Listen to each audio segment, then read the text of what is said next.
Kebersamaan kita di Serbuk Senin Berbuku. Saya sapa terlebih dahulu yang sudah bergabung malam hari ini. Ada Pak De Soleh di Poncol, kirim ucapan ulang tahun untuk Radio Kota Batik ya. Usianya sudah 51 tahun ya. Terima kasih Pak De Soleh. Terus ada juga Kencur Papua di Dadi Rejo ya, yang request lagu aja. Tetap monitor katanya. Oke deh. Apapun itu ya, yang penting bisa bikin Anda happy, bisa bikin Anda ngerasa bahagia bersama kami di FM 91,2 Radio Kota Batik, News Interaktif Solutif. Baik, masih akan saya lanjutkan pembacaan buku kita malam hari ini, The Divine Matrix atau Matrix Ilahi karyanya Greg Braden. Kita menuju ke bagian berikutnya. Cermin kelima, yaitu refleksi dari tindakan belas asih terbesar kita. Di bagian awal dari bagian ini, Greg Braden kemudian mencoba mengutip Gospel Thomas. Dia mengatakan dalam kutipan itu disebutkan, tunjukkan padaku batu yang ditolak para tukang batu, itulah batu fondasinya. Baik. Saya bacakan aja langsung ke bagian berikutnya. Pada akhir tahun 1980-an, saya berkantor di gedung bertingkat di kaki perbukitan Denver. Meskipun gedungnya sangat besar, kondisi air perang dingin dan pemotongan pengeluaran pemerintah membuat perusahaan tempat saya bekerja perlu berhemat dan melakukan sejumlah penggabungan. Saat divisi lain pindah ke tempat kami, ruang kerja menjadi barang mewah. Saya pun berbagi ruangan dengan pegawai lain, seorang wanita yang telah melakukan pekerjaan yang sangat berbeda dengan saya di departemen kami. Tidak ada kompetisi atau tanggung jawab bersama, dan kami segera menjadi teman baik, bertukar cerita mengenai keluarga, akhir pekan, teman-teman, dan suka duka kehidupan di luar perusahaan. Suatu hari kami baru saja kembali dari makan siang dan ia memeriksa pesan masuk di kotak suara di teleponnya. Dari sudut mata, saya melihatnya menjadi sangat tegang, kemudian duduk dengan tatapan sayu. Mukanya berubah menjadi pucat, kecuali bibir dan pipinya yang terpulas riasan. Setelah ia meletakkan telepon, saya memberinya waktu untuk menenangkan diri, kemudian bertanya apa yang terjadi. Ia melihat saya dan memulai sebuah cerita yang sangat menyedihkan. Seorang teman baiknya memiliki anak perempuan dengan kombinasi kecantikan, kemampuan atletik, dan bakat artistik yang membuat iri banyak orang. Masing-masing telah dilatih sejak masa kanak-kanak. Saat besar, si anak mencari cara untuk menggabungkan ketiga karakternya ke dalam sebuah karier dan memilih untuk menjadi model fashion. Keluarganya mendukung keputusan itu dan membantu dengan semua cara yang bisa mewujudkan impiannya. Setelah menyerahkan portofolionya ke agensi periklanan, ia mendapat banyak respons antusias. Ia ditawari fasilitas perjalanan, pendidikan, dan dukungan-dukungan lain lebih dari yang bisa dibayangkannya. Bagi orang-orang yang melihat dari luar, hidupnya sempurna. Tetapi pada tingkat yang samar dan hampir tidak kentara, mereka yang benar-benar mengenalnya bisa melihat bahwa sesuatu berubah. Antusiasme yang dimilikinya menumbuhkan kekhawatiran. Agensi tempat ia bekerja sama mencari gaya penampilan tertentu untuk dipromosikan. Meskipun gadis itu jelas memiliki kecantikan yang unik, penampilannya saat itu bisa dibilang tidak terlalu sesuai dengan gaya yang dibutuhkan dunia periklanan akhir tahun 1980-an. dihantui keinginan mendapatkan sesuatu yang istimewa, ia meminta keluarganya untuk membantu mengikuti serangkaian prosedur perawatan kecantikan yang dianggap bisa membentuk tubuhnya agar sesuai dengan kebutuhan industri. Ia memulainya dengan sesuatu yang paling kentara, bedah plastik. Meskipun hasilnya cukup mendekati keinginan, ia masih belum memiliki penampilan yang tepat dan memulai prosedur yang lebih ekstrim lagi. Sejak kecil, giginya agak kurang rata, dengan dagu dan rahang kurang menonjol. Ia setuju untuk melakukan perubahan dengan melibatkan operasi dan pengaturan ulang rahangnya untuk menciptakan simetri yang lebih baik. Mulutnya pun kemudian diikat kawat, tertutup selama hampir 6 minggu hingga tulangnya pulih, dan ia hanya memakan cairan pada saat itu. Setelahnya, kawat dilepas dan ia memang memiliki wajah simetris yang sangat indah dengan tulang pipi menonjol dan giginya lalu tampak rata. Melihat fotonya yang dimiliki rekan kerja saya, memang tampak sedikit perbedaan antara foto sebelum dan sesudah operasi. Kehilangan berat badan akibat beberapa minggu diet cairan. Gadis cantik itu mulai menyadari bahwa tubuhnya tidak lagi memiliki bentuk V seperti sebelum operasi. Kenyataannya adalah karena berat badannya turun, tubuh bagian atasnya kehilangan bentuk otot yang memberinya bentuk tubuh khas model.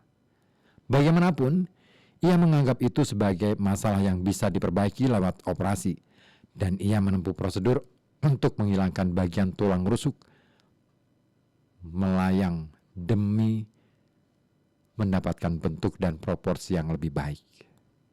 Stres setelah mengikuti semua prosedur membuat tubuhnya tak terkendali.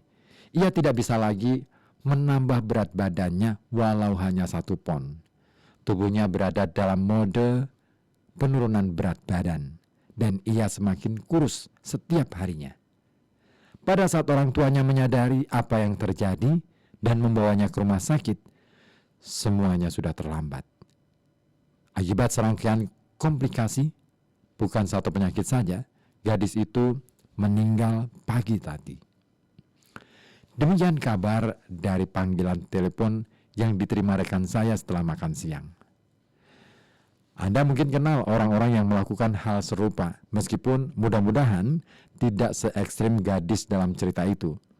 Saya menggunakan contoh ini untuk menekankan sebuah poin. Gadis dalam cerita itu memiliki citra tentang kesempurnaan dalam pikirannya, dan citra itu menjadi standar acuannya. Dia terus-terusan menempatkan diri di bawah bayang-bayang standar acuan itu, menggunakan citra mental di benaknya sebagai tolok ukur penampilan fisiknya. Keyakinannya mengatakan bahwa ia entah bagaimana tidak sempurna sebagaimana adanya, dan bahwa ketidaksempurnaannya bisa diperbaiki melalui keajaiban teknologi. Apa yang terjadi pada gadis itu, bagaimanapun juga, jauh lebih dalam daripada prosedur-prosedur kecantikan yang ia tempuh untuk memperbaiki kekurangan yang dirasakannya. Kejadian itu menghunjam langsung ke jantung cermin hubungan yang kelima. Mengapa ia merasa hal ekstrim semacam itu penting bagi kesuksesannya? Mengapa keluarga dan teman-temannya mendukung usahanya untuk mencapai kesempurnaan? Mengapa ia, yang sudah cantik sedari lahir, merasa sangat terdorong untuk menjadi seseorang yang berbeda dari dirinya sendiri? Ketakutan atau ketakutan semacam apa yang tumbuh begitu kuat dalam hidupnya sehingga ia mencoba mengubah penampilannya demi memenuhi permintaan pihak lain? Apa yang bisa kita pelajari dari pengalamannya? Apa yang bisa kita gunakan sebagai tolok ukur perbandingan? Apa titik acuan yang menjadi dasar pegangan saat kita mengukur keberhasilan dan kegagalan dalam hidup? Greg Braden kemudian menuliskan lagi di bagian berikutnya, ketidaksempurnaan adalah kesempurnaan. Saya sering berbagi cerita ini dalam Lokakarya. Segera setelahnya, saya akan meminta para peserta untuk melengkapi bagan sederhana tempat mereka mengevaluasi diri mereka sendiri di beberapa bidang, seperti capaian pendidikan, percintaan, karir profesional, dan prestasi olahraga. Sistem penilaian yang digunakan terdiri dari 4 kategori yang berkisar mulai dari sangat baik sampai dengan sangat buruk. Kuncinya di sini adalah saya memberi mereka sangat sedikit waktu untuk menyelesaikan formulir, dan saya melakukan hal ini karena sebuah alasan. Respon sebenarnya di kertas tidak lebih penting dari dasar pikiran kenapa mereka melakukan evaluasi itu. Saya tidak peduli pada jawaban mereka. Kenyataannya, yang sama sekali tidak tepat adalah peserta yang sedang menilai dirinya sendiri. Satu-satunya cara orang bisa menilai dirinya sendiri, sukses atau gagal, adalah melalui perbandingan dengan sesuatu di luar diri mereka. Seperti yang kita ketahui, diri kita adalah kritikus terbesar kita. Karena alasan itu, cermin ini dikenal sebagai tindakan welas asih terbesar kita. Semua ini tentang welas asih terhadap diri kita sendiri. Siapapun kita, di mana kini, dan di masa kini dan masa lalu. Melalui cermin diri sendiri, kita dituntut untuk menghargai dengan penuh welas asih kesempurnaan yang telah ada di setiap momen kehidupan. Hal ini benar-benar terlepas dari bagaimana orang lain melihat momen tersebut atau bagaimana yang sebenarnya terjadi, hingga kita menganggapnya penting menurut diri kita sendiri. Setiap pengalaman hanyalah kesempatan untuk mengekspresikan diri kita. Tidak lebih, tidak kurang. Bagaimana bisa hidup Anda menjadi berbeda jika Anda melakukan segala sesuatu sebaik mungkin, terlepas apapun hasilnya? Jika segalanya dilakukan dan diciptakan dengan kemampuan terbaik, hingga kita membandingkannya dengan hal lain, bagaimana hasilnya bisa menjadi tidak cukup baik? Jika pekerjaan, hubungan percintaan, atau tugas kuliah tidak berjalan sesuai harapan, kita selalu bisa belajar dari pengalaman dan melakukannya dengan cara berbeda pada kesempatan berikutnya. Dalam matriks ilahi, cara kita merasakan diri sendiri, kinerja, penampilan, dan capaian kita, inilah yang dicerminkan kembali kepada kita sebagai realitas dunia kita. Dengan pemikiran ini, penyembuhan terdalam dari hidup kita mungkin juga menjadi tindakan welas asih terbesar kita. Ini adalah kebaikan yang kita berikan kepada diri kita sendiri. Ya, melampaui cermin. Meskipun tentu ada cermin-cermin lain yang menunjukkan rahasia yang lebih samar dari sifat sejati kita, yang saya ajukan di sini adalah 5 cermin yang memberikan penyembuhan terbesar dalam hubungan-hubungan kita dalam kehidupan. Dalam proses ini, kita menemukan kekuatan sejati kita sebagai pencipta di matriks ilahi. Setiap cermin adalah batu loncatan menuju tingkat penguasaan diri yang lebih tinggi. Sekali mengenali cermin-cermin itu, Anda tidak bisa tidak mengenalnya. Setiap menyadari salah satu cermin pada titik tertentu dalam hidup Anda, kemungkinan besar Anda akan menemukan pola yang sama yang akan terjadi di kesempatan berbeda.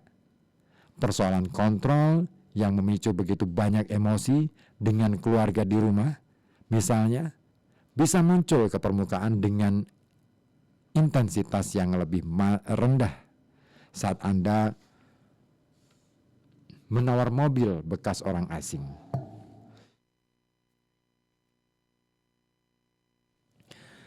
Alasan hal ini terjadi adalah karena Anda mungkin tidak memiliki tingkat keintiman yang sama dengan penjual sebagaimana yang Anda rasakan dengan keluarga dan teman-teman Anda. Meskipun tidak begitu intens, polanya tetap eksis di sana. Dan inilah keindahan pada holografis dari kesadaran. Corak yang muncul dalam hubungan Anda dengan penjual mobil kasir toko, dan pelayan yang membawakan makan malam yang gosong di restoran favorit Anda akan menjalar ke dalam hubungan Anda di rumah. Pasti demikian, karena inilah sifat dasar hologram. Saat sebuah pola berubah di satu tempat, seluruh hubungan yang memiliki pola yang sama akan terkena dampaknya. Terkadang perubahan menghampiri kita di tempat dan waktu yang paling tidak kita harapkan. Jika tidak, kita tak akan pernah bangun di pagi hari dan berkata, "Hari ini saya akan mengatasi hubungan yang menunjukkan kepada saya cermin dari penilaian-penilaian terdalam saya." Bukan begitu cara hidup bekerja.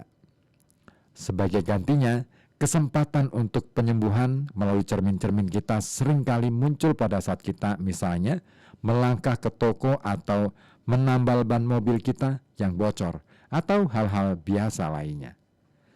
Belum lama ini saya bertemu seorang teman yang baru saja meninggalkan karir, keluarga dan teman-teman dan kekasihnya untuk pindah ke alam bebas di New Mexico Utara. Saya bertanya kepadanya, mengapa ia meninggalkan begitu banyak hal untuk hidup dalam keterisolasian di kawasan gurun. Ia bilang ia datang untuk menemukan jalan spiritualnya.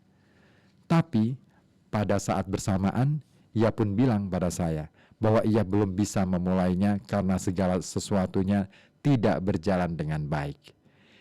Ia memiliki masalah dengan keluarganya, rencana bisnisnya, dan bahkan kontraktor yang sedang membangun rumah spiritual barunya. Ia frustrasi. Mendengar ceritanya, saya menawarkan sebuah wawasan yang saya rasa bisa membantunya. Kita tidak bisa menjalani apapun selain kehidupan spiritual. Dengan kata lain, sebagai makhluk yang memiliki jiwa, kita memang cenderung untuk menjalani pengalaman spiritual. Terlepas bagaimana hidup berjalan, saya yakin setiap usaha dan seluruh jalan kita akan menuntun kita ke tempat yang sama. Kegiatan sehari-hari kita tidak bisa dipisahkan dari evolusi spiritual kita. Semuanya adalah evolusi spiritual kita. Saya menoleh kepada teman saya dan menyampaikan padanya bahwa mungkin semua tantangan dalam hidupnya saat ini adalah jalan spiritualnya. Meskipun ini jelas bukan jawaban yang diharapkannya. Ia penasaran dengan kata-kata saya. Ia berpikir spiritualitasnya akan terrealisasi dengan menjalani hidup dalam kesunyian yang memungkinkannya untuk merenung dengan tenang setiap hari. Saya pun menguraikan keyakinan saya dan mengatakan bahwa meskipun semua yang ia alami saat ini adalah bagian dari kehidupannya, cara ia menyelesaikan setiap tantangan yang dihadapinya sebenarnya merupakan jalan yang selama ini ia cari dan jelajahi. Menatap balik saya dengan tatapan terkejut. Saat kami berucap selamat tinggal, ia membalas, "Mungkin demikian." Itulah akhir dari bab ke-7. Ada 5 cermin yang diurai oleh Greg Braden. Cermin hubungan. Ya. Menarik sih kalau kita bicara tentang cermin hubungan itu, bahwa ternyata segalanya berpulang pada diri kita sendiri. Keputusan-keputusan dalam hidup kita, dalam memilih apa yang terbaik, sejatinya bisa jadi apa yang kita putuskan adalah hasil dari ketakutan-ketakutan pada diri kita sendiri yang tidak kita sadari. Bisa juga itu muncul karena kita terlalu banyak menuntut, yaitu tadi tuntutan-tuntutan itu ya, itu adalah bagian dari rasa ketakutan, kecemasan yang terlalu berlebihan. Takut ditinggalkan, takut kesepian, takut sendiri. Baik, itu dia. Dan saya mau sapa terlebih dahulu yang sudah gabung di 085542912. Ada Abbas di Comal. Assalamualaikum Mas Rebo. Tadinya sudah lemes pengen istirahat, ingat ada acara serbuk, jadi pengen lembur sambil dengerin. Walaupun kemalasan masih menggelayuti raga. Weh, tak ada cita yang ingin diraih agar setapak demi setapak menyeret langkah-langkah ini agar bisa menuju masa depan. Ece. Syahdu banget ya.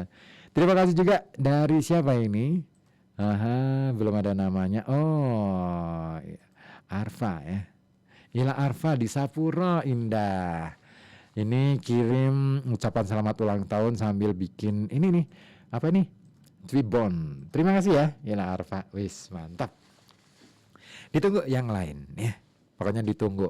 Nah, bicara soal harapan, cita-cita dan lain sebagainya. Sebenarnya kalau kita bicara tentang apa yang hari ini ya, saya tertarik dengan ucapan atau tadi apa yang dituliskan oleh Greg Braden, ketidaksempurnaan adalah kesempurnaan. Wih, keren banget tuh.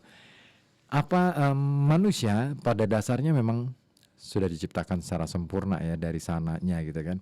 Tetapi persoalannya adalah kita ini terlalu banyak menuntut pada diri kita sendiri ya. Dan tuntutan itu sebenarnya berangkat dari kekhawatiran, ketakutan kalau tidak dianggap dan lain sebagainya. Akhirnya kita berusaha memenuhi tuntutan-tuntutan itu yang sejatinya tidak kita butuhkan. Tubuh kita tidak membutuhkan itu, diri kita juga tidak membutuhkan itu, jiwa kita apalagi. Nah, makanya yang terpenting adalah do something, lakukan sesuatu. Ketika kita melakukan sesuatu, pahami bahwa itu adalah jalan spiritualitas yang kita jalani, yang kita jalankan. Sehingga kesadaran semacam itu akan menuntun kita pada esensi, makna esensi hidup.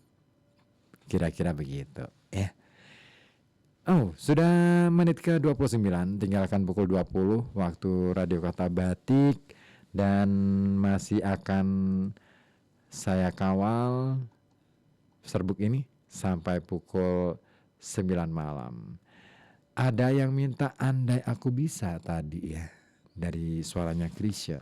Oke deh, meskipun itu sebenarnya gak masuk ya, tapi why not? Baik deh, saya hadirkan untuk Anda malam hari ini. Spesial untuk Abbas di Comal.